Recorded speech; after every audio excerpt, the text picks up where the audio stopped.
بات اتر جائے گی، کیونکہ حافظ حدیث صاحب نے بہت اچھا آپ نے ماحول دیا، اور آپ نے ایک جملہ صحیح کہا، عالم لوگوں سے جس چیز کو پوچھنا چاہیے اسے نہیں پوچھتے ہیں، اور جس سوال کو نہیں پوچھنا چاہیے اس سوال کو پوچھتے ہیں، یعنی اپنے قد سے بڑھ کر کے وہ سوال کرتے ہیں، اور پھر بات یہ ہو جاتی ہے کہ پیچھے جو چیز اس کو جاننا چاہیے اس میں اتنا پیچھے ہو جاتے ہیں کہ ایک امام صاحب فجر کی نماز پڑھ کر کے اپنے مسجد سے نکلے، جب نکلے تو کیا دیکھا کہ ایک نوجوان جو ہے وہ چائے پی رہا ہے، دروازے پر بیٹھ کر کے چائے پی رہا ہے، امام صاحب پیچھے چھڑی لیے ہوئے نکلے، تو نکلنے کے بعد انہوں نے اس سے سوال کر دیا کہ یہ بتاؤ چائے پی رہے ہو، یہ بتاؤ فجر کی جو نماز ہے اس میں کتنی رکعت نماز ہے؟ بولتا ہے امام صاحب 50 رکعت نہیں 60 رکعت، وہ 60 رکعت امام صاحب نے ڈنڈا پھینک کر کے مارا تو وہ بھاگنے لگا، تو ایک انسان نے کہا ارے کہہ کیوں نہیں دیتا 4 رکعت ہے، تو وہ کہنے لگا آپ مروانے پر تو نہیں تلے ہوئے، جب امام صاحب 40 رکعت 50 رکعت میں نہیں مان رہے ہیں، جب 60 رکعت میں نہیں مان رہے تو 4 رکعت میں کہاں سے مان رہے ہیں؟ لیکن آپ کی سماعتیں تندرست ہو چکی ہے، اب جو میں بات آپ لوگوں تک پہنچانے والا ہوں یقیناً آپ کے دلوں تک پہنچے گی۔ آپ لوگوں نے بہت اچھا کلام سنا، میں بھی سناتا اگر وقت ہوتا تو، لیکن عبادتیں کرنی ہے، اس لیے میں اب بلا تاخیر آپ لوگوں کو کچھ پیغامات دینا چاہتا ہوں۔ دیکھیں اللہ تعالیٰ کتنے مد بھری انداز میں، کتنی محبت بھری انداز میں ہم سارے گناہگار امتیوں سے، اپنے گناہگار بندوں سے کہہ رہا ہے یا ایھا الانسان ما غرک بربک الکریم، کہ اے بھاگے ہوئے انسان، اے بھٹکے ہوئے انسان، آجا اپنے رب کی بارگاہ میں، تیرا رب بڑا ہی کریم ہے تجھے معاف کر دے گا، آجا اپنے رب کی بارگاہ میں، تیرا رب بڑا ہی کریم ہے تجھے معاف کر دے گا، وہ پورے کائنات کا چلانے والا رب کتنے مد بھری انداز میں ہم گناہگار بندوں کو پکار رہا ہے۔ اور پھر یہ جو گناہگار بندے ہیں یہ کس نبی سے تعلق رکھنے والے ہیں؟ جو نبی سارے نبیوں کے سردار ہے، جو نبی سارے نبیوں کے سردار ہے، اور اس نبی کے جس نے اپنے دلوں میں بسایا وہ زمانے میں ممتاز ہو گیا، وہ زمانے میں ممتاز ہو گیا۔ کیسے ممتاز ہوا؟ سنیں آپ، بایزید بستامی کتنے بڑے بزرگ ہیں، ان کے ماں فرماتی ہے جب بایزید میرے پیٹ میں تھا تو اسی وقت مجھے یہ پتا چل گیا تھا کہ بایزید اللہ کا ولی ہے۔ کسی نے کہا کیسے؟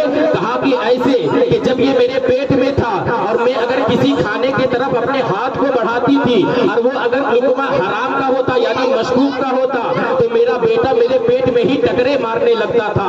بایزید بستامی کتنے بڑے بزرگ ہیں، سنیں، ان کے گھروں میں ایک غلام ہے اور اس غلام کا نام زید ہے، وہ بار بار آ کر کے پوچھتے، اس غلام کا نام پوچھتے بتاؤ تیرا نام کیا ہے؟ وہ کہتے میرا نام زید ہے۔